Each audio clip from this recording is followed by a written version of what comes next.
Thank you all so much for being here. I'm State Representative Leslie Hare. I represent Denver.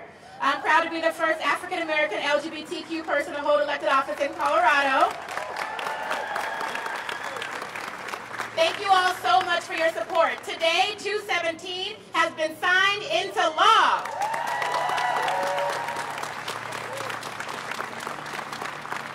I am so excited to be here with you today. I'm not going to take a ton of time because we have family members and community members who want to speak, and this is really their time to have the microphone. But real quick, I'm going to go over what the bill does. Number one, this bill ends qualified immunity for law enforcement officers. The first state in the nation to do so legislatively. We're requiring officers to intervene when they see another officer doing wrong, killing somebody, assaulting somebody, right? Knee on somebody's neck for 8 minutes and 46 seconds without doing anything. If they don't intervene, they will be personally responsible, both criminally and civilly.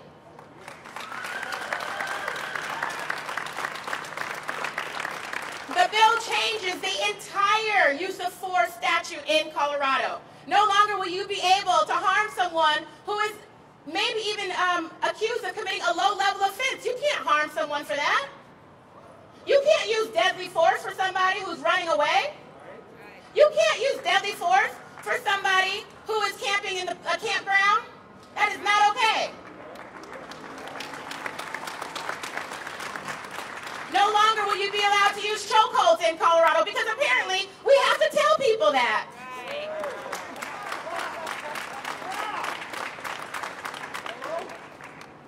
And by the way, if you commit any of these acts, you will be tried for murder.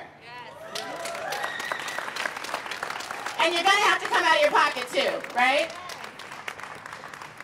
We're also creating a database to track bad officers. So you can't go from Denver to Aurora to Westminster to Eagle County.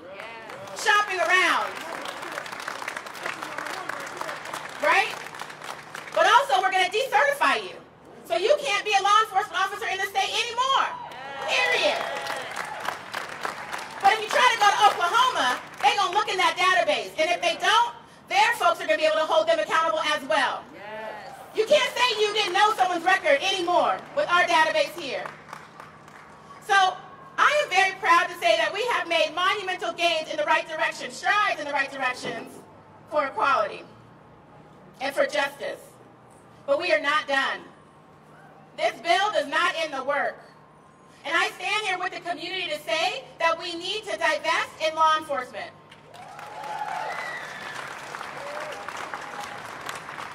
What does that mean? That means when someone is having a mental health break, that instead of getting a law enforcement officer, you get a mental health professional and maybe an EMT. How about that? And I'm proud to say that Denver's already taking steps in that right direction by starting the STAR model right here in Denver, modeled after Kahoot. So I'm really proud of that. So right now I'm going to hand the mic over to some of my friends, but I want to remind y'all, which I did inside too, that this bill was led by people of color.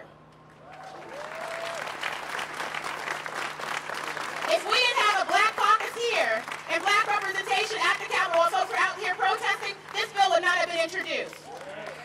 And if we didn't have the support of the Latinx caucus, we would not have gotten this bill passed. So I want to say thank you to my co-prime sponsors, a black woman, Rhonda Fields, a Latina, Representative Serena Gonzalez Gutierrez, and the first Latino president of the Senate, Leroy Garcia. And let me tell you one thing that I'm going to laugh about Leroy, because I'm going to pass this over. So when we started talking about this bill, I've been working on it for a while, but I remember we were outside because they were doing interviews because I was shot at right over there, and Leroy's car was bashed in. And they were trying to say, Leroy, don't you want to hold these people accountable? Don't you want to hold these protesters, these rioters, quote unquote, accountable? He said we need law enforcement accountability. That's what we need. And he flipped that narrative, and I got to tell you, the Senate didn't see him coming. So I want to thank the President for stepping up, being the first to sign on to this bill, and making sure that Black Lives Matter and that law enforcement is held to a position of accountability and integrity. Thank you, President. Well, good morning, friends. My name is Leroy Garcia. I have the proud honor of serving as the President of the Colorado Senate, and I just want to thank you for being out here. Obviously, I want to thank Representative Herod, Representative Selena Gonzalez, and also my good colleague, Senator Fields. But let me just be really brief and say something. We could not have done the work inside that building without you. We could not have done that work. And so please give yourself an applause, because we did this work because of you, and for our communities. It is critical that we build trust between law enforcement and communities. And that's going to happen here in Colorado. It's going to happen because of your work. Thank you so much. I'm going to turn it over to my good colleague, Senator Fields. Thank you, President Garcia. My heart is full because of the people standing behind me. Thank you. It's not easy to stand on grief and pain for justice. It's fatiguing sometimes. It hurts a whole lot. But you stood on your grief, you lent voice, and look what you did! We passed Senate Bill 217! The first in the nation! Holding law enforcement accountable for I don't know how many areas. I want to say 8. But it doesn't stop here, especially with the pain and the grief. We still have more work to do because we have to make sure the law is enforced. I've passed a lot of bills down here and they aren't implemented. They're in the statute, but they're not carried through. So let's make sure that we're holding law enforcement accountable to what we believe should be the new standard, not just in the state of Colorado, but all across the nation. I now just want to speak to the moms, because you should never, ever underestimate the power and the love that a mom has for her son or her daughter. If you want to see something happen, you mess with their child. Because that's when you'll see movement. And the movement has happened through each and every one of you. I saw you out here laying down for 8 minutes and 46 seconds, being still, saying things like, I can't breathe. And every time we lose some daughter or some son or some father or uncle or cousin due to police violence, really, we can't breathe, because enough is enough and we've seen enough. So thank you for lending your voice to this cause.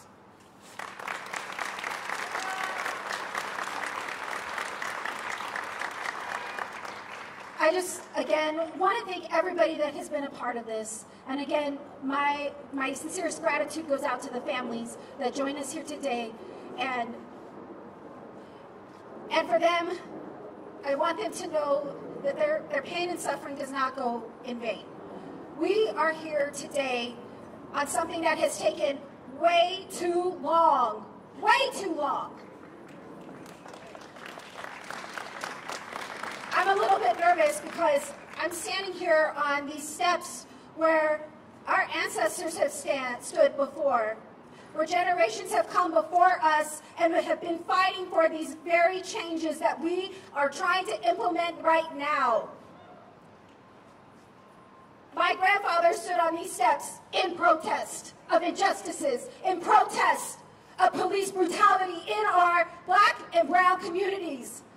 And so it is very emotional to be on these same very steps where I know he stood fighting for these same issues, and that I'm actually a part of something and getting to make a difference. But this isn't about me. This isn't about all of us legislators, you know, doing the work that we're doing. This is about the community that doesn't give up and that continues this fight, and know that we have your back. There are Black and brown legislators right here in this Capitol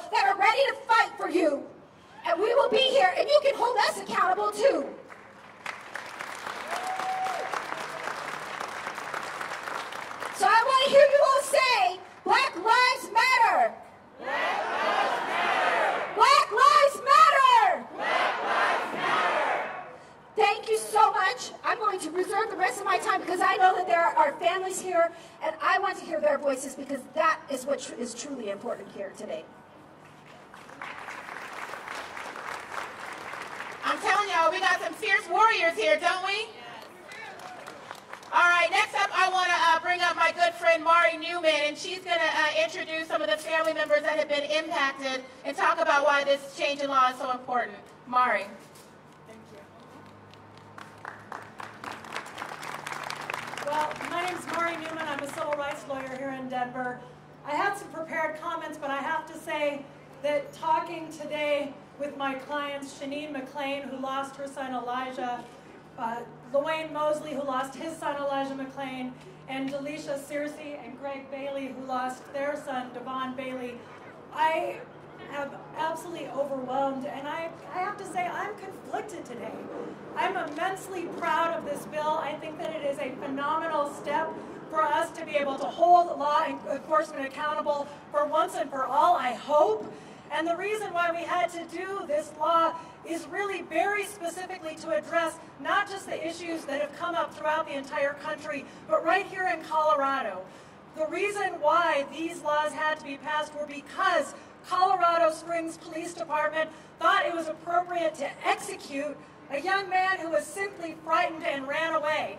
Now, what young man would not run away from police officers the way they are treated historically in this country, in Colorado and in Colorado Springs?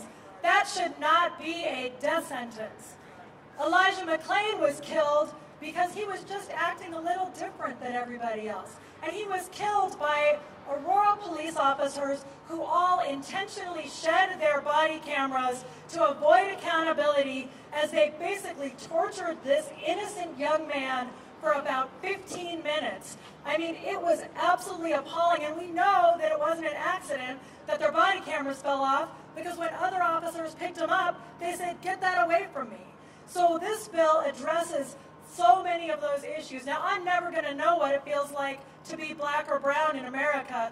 All I know is the pain that my clients face, the fury that they face and that I share, and the ridiculous tricks and dishonesty that I see law enforcement engage in to try to avoid accountability again and again, that I see city attorneys who fail to prosecute over and over and over. And I speak on behalf of Shanine McLean today when I say there is no reason why the officers who killed her son are not being criminally charged and are not in jail right now. They should be charged and held to the same standard as anybody else would be. And so for Shanine and for all of us, they should be charged, they should be indicted, they should be tried like anybody else would be.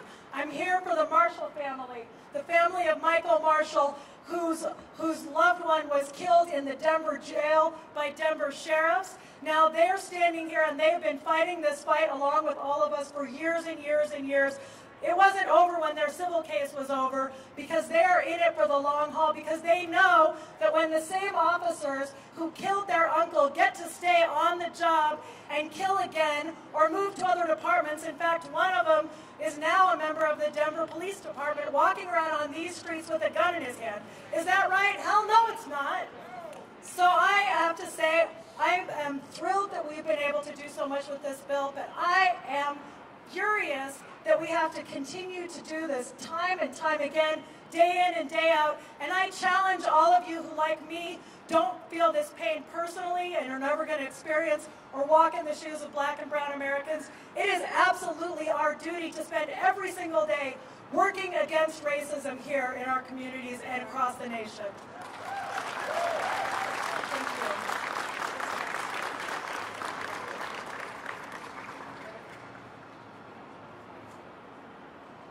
So as you all can imagine, it is extraordinarily hard and it is a massive burden for families to have to stand up and share their most intimate and terrible pain with a group of strangers. And we ask an awful lot of these folks having them do that. Of course, Greg and Delisha are here if they want to speak. If not, I think we all need to say his name, Devon Bailey. Say his name.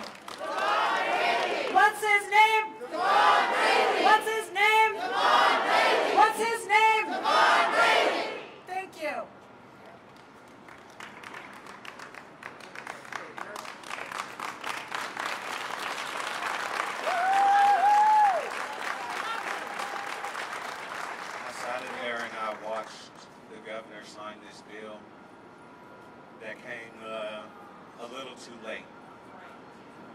a lot too late. I'm hurt. I'm upset. I don't know how to feel. But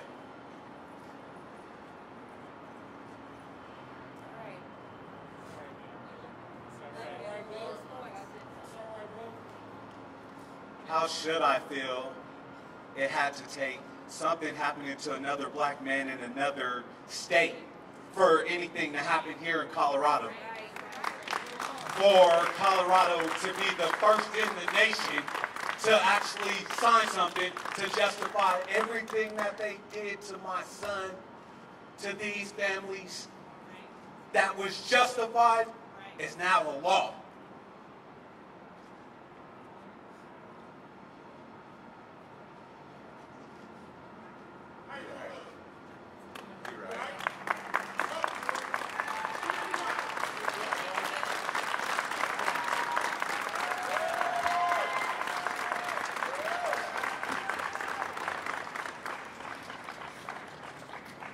I want to thank the Bailey family for being here. We're too late for them. We're too late. Vicki? Vicki, you ready? Bring up Vicki Trujillo.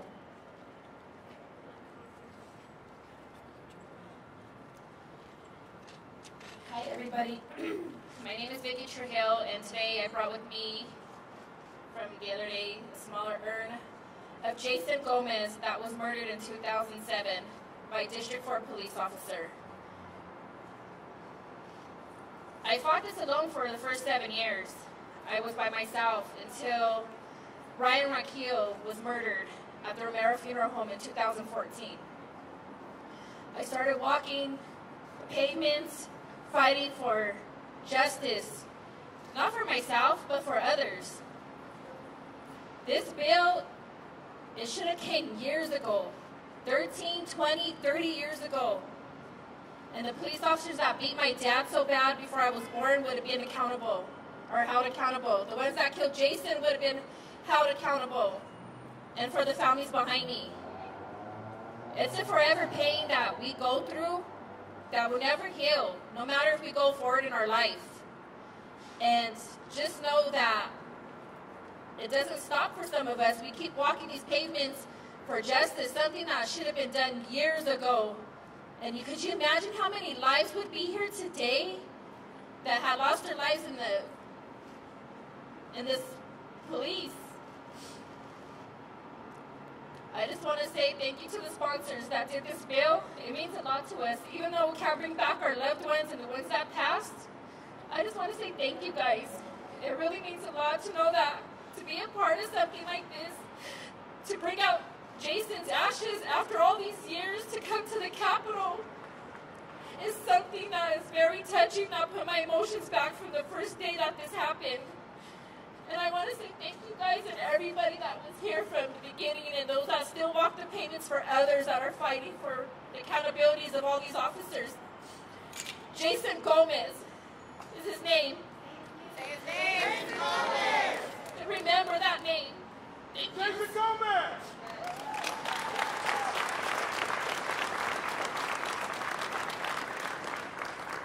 Hello, my name is Sherry Landrum, and my son, Sherrod Kendall, was shot by a Denver police officer January 9, 2015. He didn't die. He still lives today. However, he has to live with the pain of having been sentenced 10 years for an officer who 6 months prior shot a man, Ryan Ranquillo, and then shot 2 brothers, the Gerardo brothers, and then shot my son 6 months after that. This bill means so much. Yes, it can't bring loved ones back. Yes, it cannot take the justice that we deserve for the ones that have been shot or battered or beaten by the police department. But it is a step in the right direction. It's never too late. I want the Bailey family to know. It's never too late, because you be that voice that we have to be for those that are still here, that have to keep doing the fight and going on with the fight. I want to say to these families, this is the first step.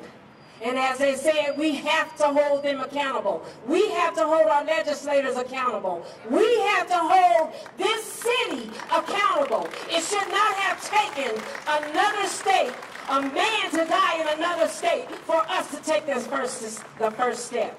I just want to say right now, we will continue to say their names because they matter. Black Lives Matter. Sherrod Kendall matters.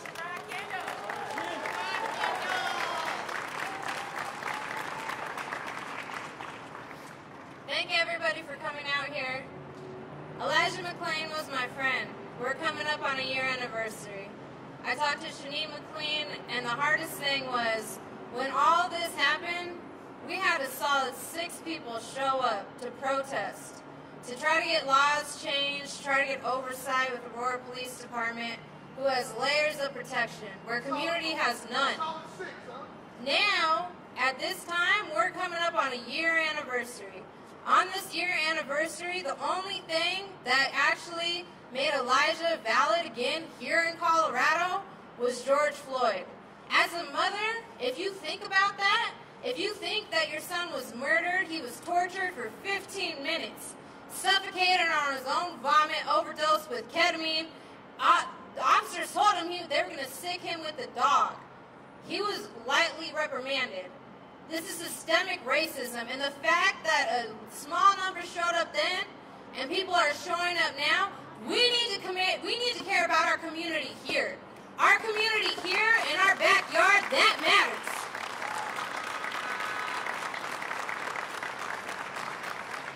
There are a lot of amendments that happen in this bill. The thing is with democracy, it moves slow.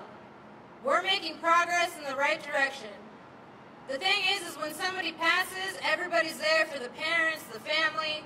As time goes on, people forget. I just ask all of you to continue to support Shaneen McClain, the GoFundMe account. It's beyond the legislation. Let's talk about DAs, right? The DAs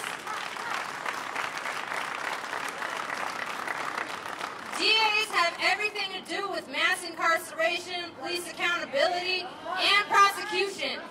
That is the #1 paid official in every single county. So I just ask every one of you to investigate the DA within your district and connect to them and ask the hard questions. Will you reopen the case? What would you do if this happened? What are your views? It's beyond that. We need to hold district attorneys accountable as well, and we can't sleep on it.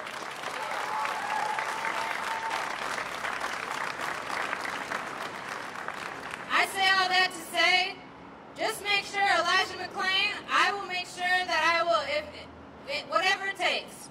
But we're not going to let him die in vain. That man did no crime. He just walked home with a ski mask on.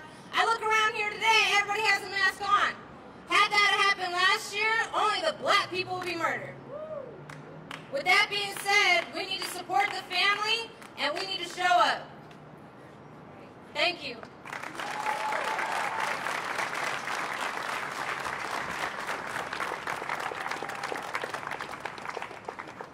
All right, and now I'm going to have my good friend, I'll let you introduce yourself because it's hard to introduce you.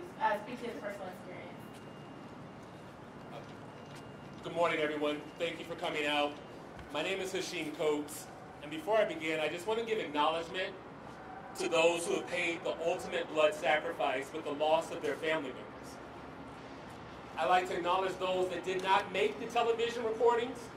I'd like to acknowledge those where there is not video or audio documentation, because we are only here today because of the things that were captured on television. We are here, though, because this is a long problem. I see the hat in the audience, 1619.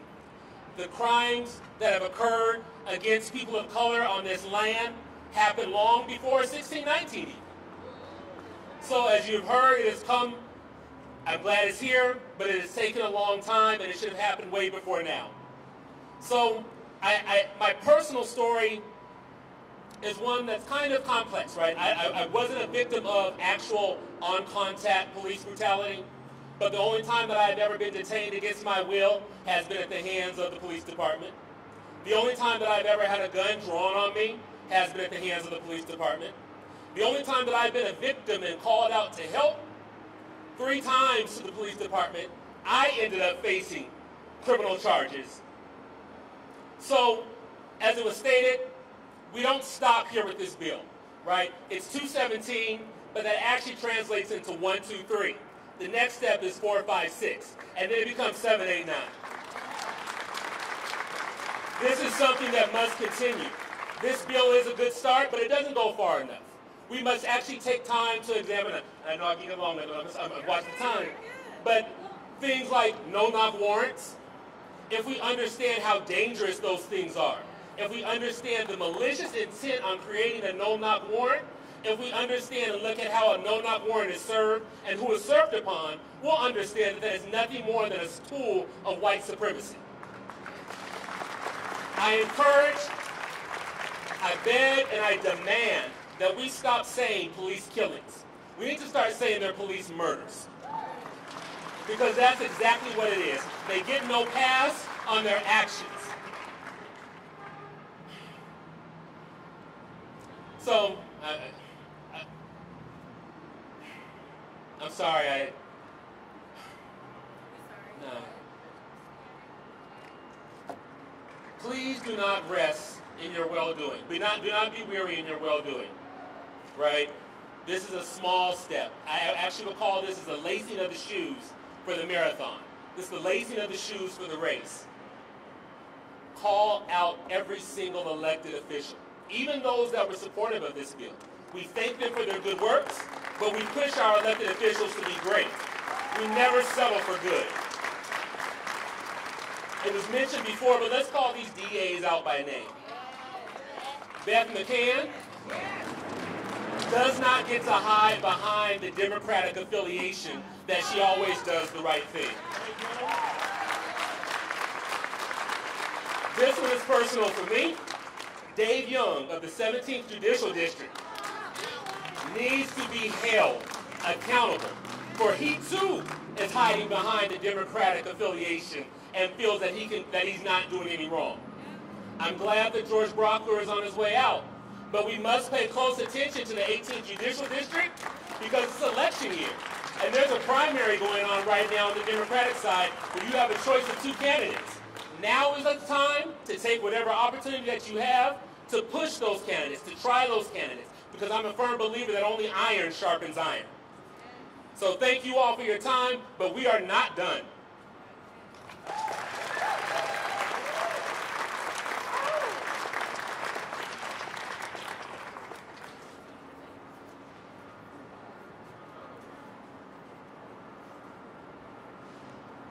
My name is Natalia Marshall. Who stands beside me is my uncle Rodney Marshall. I am the niece of Michael Marshall. He is the older brother of Michael Marshall. Michael Marshall was murdered across the street at the city jail. He had 5 officers on top of him who had their knees in his back and his neck as well. He was crushed to death. This is my mom, Brenda Marshall Wright. This is his sister as well, and this is his sister-in-law, Ann Marshall, and my daughter, Cameron. We're all here on behalf of Michael Marshall. Like I was stating, he was crushed to death by 5 different police officers. One officer was nominated for a life-saving award after crushing my uncle for 21 minutes and putting him in a restraint chair. The other one was promoted and now carries a gun. As they were straining my uncle, they had covered his mouth because he began to vomit and stuffed his vomit back down to the point where he aspirated as they were crushing him. I've seen George Floyd's video knowing that my uncle went through the same exact thing he went through, but for 10 times longer, and on top of him being crushed to death, they still put him in a restraint chair and put handcuffs on him so deep that it cut his wrists and his ankles 360. We were told that he was in the hospital because he had heart issues. They didn't even tell us what happened to us. It took us 5 hours at the Denver Health Center before we could even figure out what happened. They kept telling us he was still in jail, and then they stated that they didn't know what was happening to him. We had to go home and watch the news to figure out what happened. Otherwise, we would have never known he was attacked. We asked to get an arrest record, and they told us to sit down and told us that we had to either A, bail him out to get the information, or 2, pay for the release forms. They didn't even want to give us the information. So I stand before you today to say thank you, but like the Baileys, it is too late. It took somebody else in another state for this to happen. My uncle died in 2015. If they would have held those cops accountable in 2015, there would not be no Elijah. There would not be no jail bond. There wouldn't be, I mean, there's Jessica Hernandez. There was Deanna Villa right after my uncle. Like, Deanna Villa's family is still fighting. Like, these are people whose names that you guys don't even know. There's so many in your own backyard. And we still don't have, I mean, right now, this is just the tip of the iceberg. We're still fighting. Every day we're remembering my uncle, like we'll never get his laugh back, we'll never get to spend time with him, we'll never get to see him. We have him in an earnest will. So I stand before you to say thank you to all the state representatives. My deepest gratitude goes to you all, sincerely. Mari, I love you so much. Thank you. To the community, Elizabeth, oh my gosh, I love you too. April, Terrence, Candace, everyone, like, thank you, the whole community for standing behind us. I want to say happy Juneteenth. Ironically, this bill passes on June 19th. It's coming right on time. I'm praying for the Kendall family still, Bailey family, Marvin Booker's family, McLean's family. There's so many families out there. It's heartbreaking to actually stand here and know how these families feel. It's outrageous to me to actually stand here and have them to stand here after George Floyd. Like, it happened in Colorado many, many years ago. So I just want to remind you guys to remember what happens in your own community and stand behind your own people. Don't let this happen to anybody else. Let's hold everybody accountable. Communities, state representatives, police officers, everyone. I just want to say thank you for everyone, and I appreciate this bill being in law, because like I said, without it, you know, if it would have happened years ago, maybe these police officers wouldn't have went on vacation and would have went to jail instead of for killing my brother. But I just want to say thank you for everybody, and appreciate it, and continue to support this law.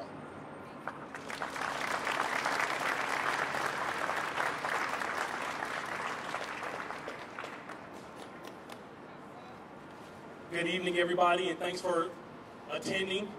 My name is Terrence Roberts. I'm from a historical African-American community called Northeast Park Hill. My whole life, I've never known what it's been like for a community to have good relations with policing. My entire life, the police have had some type of animosity towards my community, towards my mother, my father, my grandmother, may she rest in peace. We had to end up fighting several police homicides in the Park Hill community. One that is the most notable is Paul Childs. This young man was obviously mentally disabled. He was standing more than 21 feet from a police officer named James Turney. They gunned him down and shot him several times near the Holly Square Shopping Center. You fast forward years later, on a development project that I had, I became a victim of police misconduct from active gang members who admitted to working for District 2 for the Denver Police Department and the FBI. We fast forward some more. We have a young man named Elijah McLean. This is after dozens of homicides that we've dealt with locally from police departments, dozens of shootings of police officers, of unarmed people, putting their knee on people's necks, chokeholds, beatings of youth. There's an officer, like we heard earlier, that said, dude, cover your camera, while we heard Elijah McLean literally being tortured in the background. That is the beginning of how the community came together, that one statement, to say we have to present some type of legislation to stop this from occurring, okay? If this bill saves even one person's life, even one person gets saved, all of this is not for nothing. Many people say, and of course they are correct, this bill did not come soon enough. But this bill means that those lives are not in vain. They did not die for nothing. Their death meant something that has created historical legislation around policing. And of course it had to come out of Denver, Colorado, because we do it first, right? So give ourselves a hand. Give yourselves a hand because we did this. I'm going to close with this. Any police officers out there who think that this bill is against them or have a problem with this bill is going to help you do better policing. This bill is going to help you honor your oath to protect and to serve. Okay? It's going to give you a guideline on how to arrest and how to deal with your citizens. Mr. Officer, this bill could save even your life or the life of your son or your daughter or your niece or nephew or your best friend. The police need to understand that there needs to be a guideline, and this is where we're at now. I want to ask everybody to give a special round of applause to Ms. Harrod, because we haven't done that yet. Can y'all join me in a special round of applause for Representative Harrod? When me and Mrs. Bailey met about the camera provisions, we called Representative James Coleman. Can we please give Mr. Coleman a hand for getting us together for the community? You see, that's leadership. Like the word says, go stand in the back and they'll call you to the front if you're worthy of it. This brother standing in the back hasn't said a word. He's one of the reasons why we even got to talk to Mrs. Harrod. Okay? God bless you guys. Thank you. The marathon does continue. We got more bills coming in January. This is just the beginning, okay? You keep looking for us, all right? Because we're not going anywhere. This is just the beginning, Colorado. God bless you. Happy Juneteenth. One last thing. Can we all get a fist up? Because we did it. Can we get this? Because we did this. We did this, y'all. All of us did this. So God bless you guys. Thank you.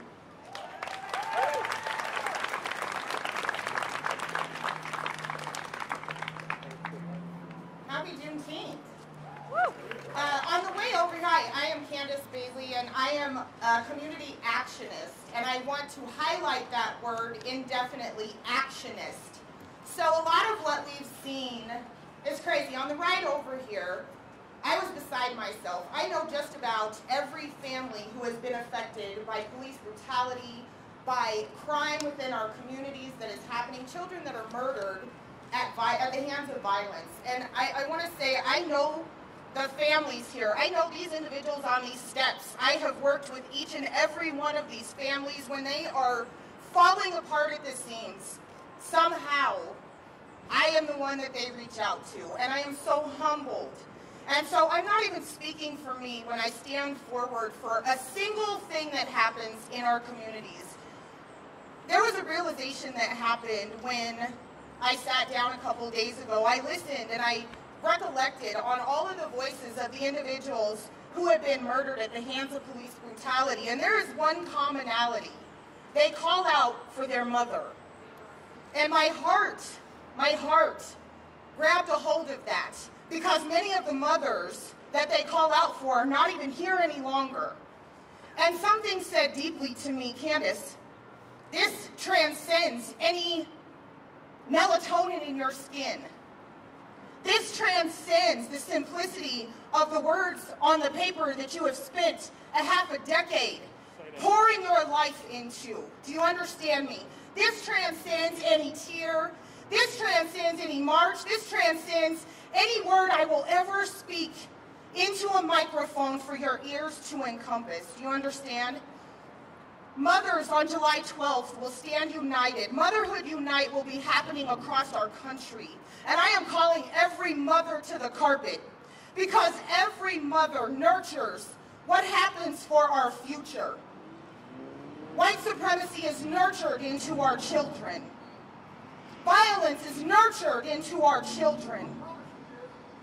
Mothers, I implore you, the moment any one of these individuals called out for their mother, they called out for you too. Do you understand me? They called out for you too. It was not a singular mother that they called out to. There's been a lot of work done. A lot of work done. But it is not enough. I keep hearing Black Lives Matter. And it's a point in my stomach that has made me ill. Do you understand? Because I am a human being, yet we are not recognized as a human being. In the very root of this country's beginning, we must get to the root of the tree. Do you understand? As long as it says that I am 3/5 a human, as long as it says that, we have not changed enough. There is not a reason that I have to tell you that my Black life matters, that my female life matters. There is not a reason. We have so much we have to do. The fight did not just begin, and yes, I am my ancestors because they did die for this. They died. I cannot name all the millions of names of the indigenous who died on this very land that we are standing on, that we choose to neglect, that we choose to leave out. And don't you ever forget about my people locked away in these penitentiaries. Don't you ever, because they don't have a camera. When I sat in a penitentiary, there was not a camera that was recording what was done to me. There is no Me Too movement for them. But I promise you, as I run with my sword, I have not forgotten. I will never forget. I will never forget. Elijah McClain did not die in vain. He did not die in vain. Colorado, I am so proud of you. Leslie Herod, Serena Gonzalez Gutierrez, Rhonda Fields, I want to say to you, this is so important that women of color, Black women, are leading this fight. This is motherhood. This is what we must reclaim. Mother Earth is requiring it. We just got to sit down for a very long time. It is time for us to reclaim our lives. It is not just Black Lives Matter. Why do we even have to say this to you? Why do we have to write a bill for this? Why do we have to beg and plead with you? We do not. I don't have to tell you my Black Lives Matters when you murder my son. My grandmother didn't have to tell you her Black Lives Matter as she built this country on the backs of my people. And now it is not an ask. It is a demand. So I say to you, do not sit down and become complacent in these moments. Do not. Stand and fight.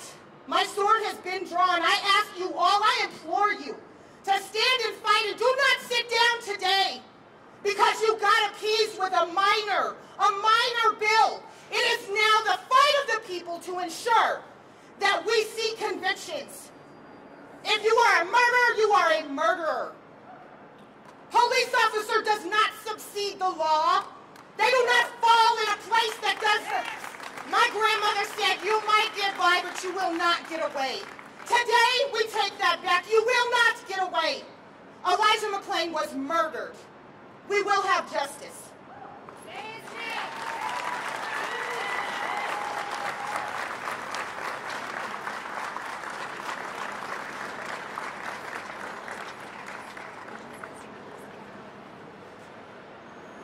Good morning. Can y'all hear me? I don't ask for a lot. Oh, that's a lie. I do ask for a lot of Leslie Herod. But I did ask to not speak after these two. So I feel convicted. My name is Elizabeth Epps. I'm an abolitionist. Is there anyone else here who identifies as an abolitionist yet? Okay, good. I want to share a couple things that I just jotted down as we were talking. I do want to say Happy Juneteenth. This is a day for Black liberation, and it's very fitting that SB 2217 is signed today. I was standing behind my brother, and on the back of his shirt, you can't see it, but it has a quote from Audre Lorde that says, "Your silence will not protect you." And I'm going to open with that, and I'll close with it as well. When I tell you I'm an abolitionist, some of you know this, but I want to be very clear that I mean that literally. We are working to abolish, not to reform, but to abolish those systems that hurt us, that traumatize us, that cage us, that harm us. To abolish the system of policing. Policing is different than police. to abolish prisons. I'm going to challenge you to consider the novel notion that humans don't belong in cages. That should be a fact. I'm an abolitionist, but when we talk about abolition, as my bosses right there know, we're talking not just about that which we tear down. We're talking about that which we create. We're talking about building communities that have safe schools free of policing. We're talking about building institutions and communities that have clean water and clean air, because we understand that when our people have these things, they don't need to be policed, and they don't need cages. I tell you I'm an abolitionist, but I also tell you I felt so convicted when you're talking about a mother. I'm a mother of a 23-year-old black son, and fortunately you don't know his name. Sorry. You don't know his name. Because he's happily back east playing, coaching college lacrosse, and I hope you never know his name. There's three things I want to say. One is, people have lifted her name so often and she's not here. I can't speak for Shaneen McClain, but I'm going to claim a personal point of privilege as a black mother and tell you what she's convicted on my heart. We stood in these steps a couple weeks ago, and that black mother told us that we failed her. She called us out. She told us, wasn't even sick, she told us that we didn't show up in Aurora when they tortured and killed her baby. It's hard to rank a hierarchy of the worst things I've ever seen, but what they did to her baby was the worst thing I have ever seen in my 40 years. And we didn't turn out. These two did. These two did. And so Mari had to ask for you, and I have three asks. One is that I encourage you to feel as convicted by the words of Shaneen McClain as I do, to turn that into action. Her baby mattered. It shouldn't have taken what happened to George Floyd, but here we are now. Turn that conviction into action. And I have to say, even as we're looking at this Capitol that still has some complicated decoration, that we didn't pass this bill just because of politely worded letters, y'all. Okay? Your calls to these senators matter, and your calls and your emails and your tweets were huge, but we didn't get this done because we asked nicely. A second ask I have, the first one, remember, is to please feel convicted based on the words of Shaneen McClain, who's not here with us today. The second one is Representative Herod said that we need to divest from police. That's accurate, but we need to do more. We need to defund the police, and we need to demilitarize the police. And I want to be very clear that the word defund is not a euphemism. It means just what it says, take away their money. They're not doing incredible, like the list of things that they don't do well is long, so we need to take away their money. Oh, sorry. Sorry. That sign, just thank you. I'm sorry. The last thing I want to say, I had three asks. My bosses know my list always have three things. So one is to feel convicted by the words of Shaneen McClain and turn your conviction into action. And the second is to be ready when we come back to you in these coming months. It's going to be a long summer, but we're going to come back to you and asking you for our help locally in Denver and Aurora and statewide in defunding, divesting, and demilitarizing. But the last ask I have for you, this isn't an applause line, so I'm just inviting you to receive this. And this isn't something I've ever shared publicly. But when we talk about abolition and when we talk about the calls to be anti-carceral, to not turn to cops, courts, and cages to fix our problems, to not be punishment-focused, I want to invite you to take that as a personal lesson within your own families and within your own homes. We have to stop treating each other like police. Within our movements, within our families, within our communities, it's important that we give each other the grace that we're demanding and that we're going to hold state actors responsible for. I've never said this publicly, but I'm spending my whole life making amends for the time that I called 911 on someone I loved, okay? It'll never happen again. It'll never happen again. And I'm asking you within your own families to do that same thing, to be anti-carceral, to not turn to cops, courts, and cages to fix your problems. Thank you for your time. As I pass this back to Representative Garrett, or Harad when we're being fancy, I'm not going to ask you to repeat after me because I don't feel like this is the space for that. But when I'm inviting you to accept abolitionist principles and let them guide how we treat each other, I'm just going to quote to you something that was given to us by Assata Shakur, not asking you to repeat it. But as I pass this back to you, I just want to remind you that she taught us, she's one of our mothers like Audre Lorde, Assata taught us that it is our duty to fight for our freedom, and it is our duty to win. And we must love each other and support each other, for we have nothing to lose but our chains. Thank you.